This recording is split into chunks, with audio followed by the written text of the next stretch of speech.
Fujifilm's forgotten pocketable point-and-shoot camera. If you follow the channel, you remember my series, I got another old Fujifilm camera. If you don't or haven't seen those yet, go check them out. For those of you new to the channel, my name is Andrei Dima. I'm a professional travel photographer and video maker, and I run this Fujifilm YouTube channel. So for more Fujifilm content, subscribe and check out my older videos. Back to this video. So recently, with all this madness about the Fujifilm X100V, I started looking for a first generation X100 for a new episode on my series, but I couldn't find a reasonable priced one in the recent months. But while I was searching for that, I came across this little beauty, the Fujifilm XF1 point and shoot, at an amazing price, so I got one. I like compact cameras, that is why, besides my X-T5 XH2S, I recently got an XE4, but the XF1 takes compactness to the next level while giving you the same beautiful Fujifilm colors and design. Sometimes I just want a camera to throw in my pocket and go outside for a walk. Who knows, maybe this is the day I'm going to get the perfect shot. And this camera isn't just small and compact, it is also packed with features.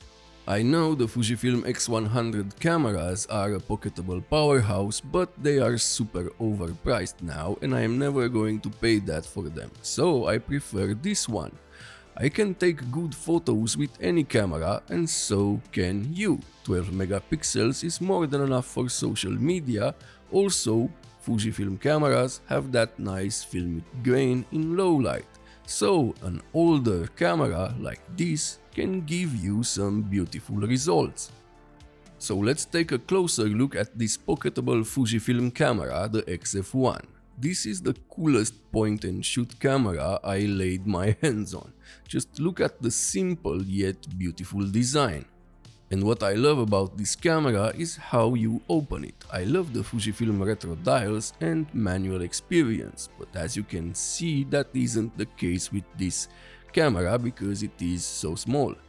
But how you open it gives you a bit of that retro flavor like the dials, and makes opening this camera a nice process. It gives it meaning. So to open it, you have to turn the lens a bit, then pull it out and then turn it one more time. First I thought this is not that intuitive, but that was the professional in me. Then I thought I didn't get this camera for work, I got it for me, so I can relax now. And that process of opening the camera got more and more fun. As I said earlier, a process that I enjoy doing every time I use this lens. And I get excited about the things I'm going to capture with a camera like this.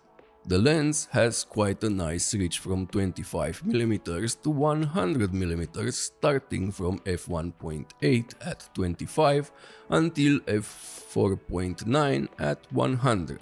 And the low light photos you get with that 25 f1.8 are quite nice. Having this reach in a camera so small is amazing, especially when you are roaming the streets of a beautiful city where you need more focals for different things, from people to architecture or close-ups of building details. This lens is good for all of those, making your experience easier and lighter. I just loved having this camera with me when I went to meet friends for a beer or went to the beach. It is so easy to carry and so versatile. Back to its design, it has a nice small flash that you can use at parties or for taking portraits. Direct flash portraits are so popular these days. For a small camera, the XF1 is still very customizable. You have two function buttons and you can also customize the back wheel. The autofocus in photo mode is quick and snappy. I was surprised about that. I thought it would be worse. You have the first gen Fujifilm film simulations, and with this camera they actually look like film. But don't worry, this little beauty can also shoot RAW files, so you can add your favorite presets or edit them to your liking. There are also a couple of film simulation recipes on Fuji X Weekly if some of you are interested.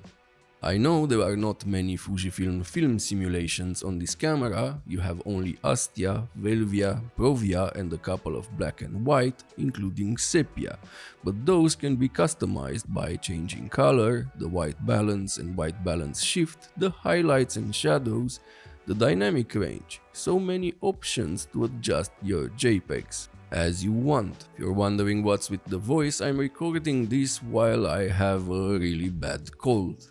The overall image quality of this camera combined with its versatile lens is very nice, filmic I might say. No, not just like film, but close to that. The photos have a nice softness in the highlights, and a thing I recommend with this camera for better highlights, set the dynamic range to 400. For me, this was the best way to preserve them. The RAW files also have very good dynamic range. Let me show you an example. See how much detail it retains in the highlights. For a camera this old and a small sensor, this is impressive. The colors you get with the sensor are on the warm side, very pleasing to the eye even if you shoot only RAW. This is the same sensor we can find on the bigger brother of the XF1, the X10. I made a video about that camera, so go check it out. It's like an X100 but with a zoom lens. The Fujifilm XF1 is an amazing camera for beginners or people that care more about composition and light and not specs. The colors and film look are there, the autofocus is snappy, it shoots RAW, you just have to go outside and use it. And believe me, it is a joy to use and have such a compact but yet powerful camera all the time with you. I would love if Fujifilm would make another camera like this. I would get one in a heartbeat. Imagine having a newer sensor and all the Fujifilm film simulations at your disposal in a pocketable size like the XF1. I mean, the X100 is small, but the XF1 is really pocketable. The display is pretty nice, not like on modern cameras, but it does its job, has nice colors and is bright enough to see on a sunny day. And this camera looks really good, I mean the design is just spot on for a point and shoot camera. Put this near other point and shoot cameras and see which one people will pick first. Overall, I had a blast using it and I'm going to keep it for sure. I hope this video was helpful. If it was, like, subscribe and use the links in the description to support the channel. See you next time.